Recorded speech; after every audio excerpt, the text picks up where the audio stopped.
Hello, పర్లేదు బాబాయ్ followers. Matter ఏంటంటే నిన్న అవతార్ ఫైర్ అండ్ డాష్కి వెళ్ళాము. సో అవతార్ చూసి తలిగి నా అవతారమే మారిపోయింది. నిన్న రివ్యూ పెట్టాల్సింది ఇవాళ వరకు లేట్ అయిపోయింది. సినిమా ఒకటే స్టోరీ ఎన్నిసార్లు ఎందుకు తీయాలి అసలు అనుకుంటున్నాడు జేమ్స్ కెమెరాన్, నాకు తెలియదు. విజువల్ ఒకటి ఉంటే సినిమాలో సరిపోద్ది అనుకుంటే కుదరదు కదా. ఓకే, యాక్షన్ ఎపిసోడ్స్ అంటే ఓకే, మరి అది కూడా హెవీగా లేదు. చాలామంది చెప్పారు యాక్షన్ ఎపిసోడ్ సూపర్ డూపర్ అన్నారు. నాకైతే ఫస్ట్ 2 పార్ట్స్లో అనిపించిన యాక్షన్ కూడా ఇక్కడ లేదు. మ్యాటర్ ఏమనిపించిందంటే, థియేటర్లో మూవీ పేరు ఫైర్ అండ్ డాష్, మనం తెలుగులో మాట్లాడుకున్నాం అగ్గి అండ్ బుగ్గి. అవతార్కో అగ్గి అండ్ బుగ్గి. మనం అగ్గి అయిపోయాం, మనం పెట్టిన పైసలు బుగ్గి అయిపోయాయి. సినిమా రివ్యూ అయితే నా సైడ్ నుంచి ఇది. విజువల్ సైడ్ అనేది ప్రతిసారి కుదరదండి. విజువల్తో పాటు స్టోరీ ఉండాలి. ఒకటే స్టోరీని ఎన్నిసార్లు చెప్తా అంటే ఎవడు వస్తాడు. కాన్సెప్ట్ వైజ్ ఇతను చెప్తున్నాడు, ప్రతిసారి వస్తారు, వాళ్ళని కొట్టేదానికి చూస్తారు, కొట్టించుకొని వెళ్తారు, ఇంతేనా సినిమా? అలా కాదు, ఒక కంటెక్స్ట్ అనేది క్లియర్ చేయాలి కదా. కంటెక్స్ట్ అనేది నాకు కనిపించలేదు మూవీలో. అనిపించింది ఓ ఏంట్రా నిద్ర వచ్చేస్తుంది. అసలు నిజం చెప్పాలంటే చాలామంది ఫస్ట్ హాఫ్లో నిద్రపోయారు. నాకు best part of the movie ఏంటో తెలుసా? థియేటర్లో మూవీ కంటే పక్కన కూర్చోండే వాళ్ళు పంచ్ డైలాగులు వేస్తున్నారు బావ. దానివల్ల ఇంకా హిలారియస్గా నవ్వుకున్నాను నేనైతే. సినిమా పక్కన పెట్టేస్తే అది వరకు నా పైసలకి న్యాయం చేసింది.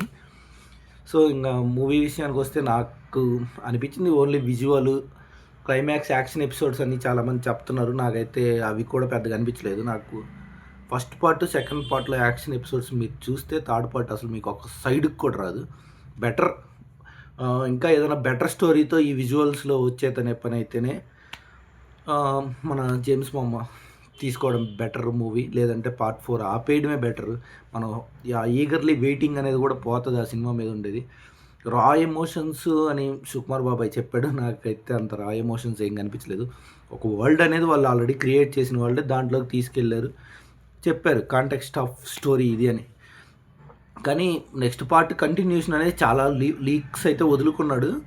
అవి మనం చెప్పలేము, ఉండొచ్చు. నాకు తెలిసి ఆయన ఒక స్టేట్మెంట్ ఇచ్చాడు, ఇది సరిగ్గా ఆడకపోతే next part Avatar of sequence అనేటి తీనని చెప్పాడు. నాకు తెలిసి 100% నేను ఉండదనే అనుకుంటున్నాను. నా రివ్యూ అయితే అంతే బాబాయ్.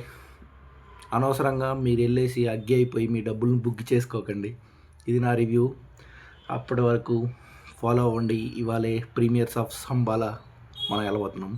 ఛాంపియన్కి ట్రై చేశాను కానీ ఛాంపియన్ కుదరలేదు. సో రేపు మార్నింగ్ ఛాంపియన్కి వెళ్తున్నాను. సో ఇవాళ శంబాలాలు మన ఆది ఎలా ఆడిచ్చాడో చూద్దాం. నాకైతే ఫస్ట్ నుంచి పాజిటివ్ వైబ్సే ఉన్నాయి ఈ సినిమా గురించి. సో సినిమా చూశాక ఆ ఎగ్జైట్మెంట్ ఎలా ఉంటుందో చూసి దాని గురించి కూడా మాట్లాడుకుందాం. ఈ అవతార్ గురించి నా దగ్గర అయితే ఎక్కువ మాట్లాడడానికి ఏం లేదు. చాలా పాయింట్స్ అనేటివి మాట్లాడచ్చు కానీ అవన్నీ అవసరం లేదు. సినిమా బాగాలేనప్పుడు మనం ఎందుకు దాని గురించి మనం ఏం చేస్తాం కానీ. సో అంతే బాబాయ్.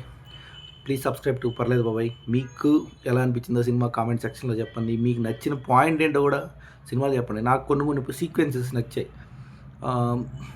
ఆ సీక్వెన్సెస్ వాళ్ళు స్టోరీ చెప్తా విజువల్ చూపిస్తున్నారు కానీ ఆ సీక్వెన్స్ కూడా ఒక సిచ్యువేషన్కి బాగా క్రియేట్ అయింది. అది బాగుంది కానీ అది లైట్ తీసుకుందాలంటే సినిమా బాగాలేదు కాబట్టి. సో మీ ఒపీనియన్ కూడా కామెంట్ సెక్షన్లో చెప్పండి. సబ్స్క్రైబ్ చేయండి. నేను చెప్పింది జెన్యూన్ అనిపిస్తే షేర్ చేయండి. ఇంకా మన దాంట్లో నుంచి మంచి మంచి రివ్యూలు పెడతాము. నెక్స్ట్ మన కాన్సెప్ట్స్ ఏంటంటే, ఒక సినిమా తీసుకోబోతున్నాం, ఆ సినిమాలో మనం ఏం నేర్చుకోబోతున్నాం, డైరెక్టర్ ఏం చెప్పాలనుకున్నాడు, ఆ స్టోరీ ఏంటి, మనకేం అర్థమైంది, అవతల వాళ్ళకి ఏం అర్థమైంది దాని మీద డిస్కషన్ చేద్దాం. అది ఇంక నుంచి మన డైలీ వీడియోస్ వస్తాయి ఈ పాయింట్ ఆఫ్ వ్యూలో. సో అప్పటి వరకు మీరు అవేవి మిస్ అవ్వకూడదు. నేను ఈ కంటెక్స్ట్లో చూసానా లేదని సినిమా ఆలోచించాలనుకుంటే ఫాలో చేయండి, సబ్స్క్రైబ్ చేయండి, షేర్ చేయండి. జై హింద్.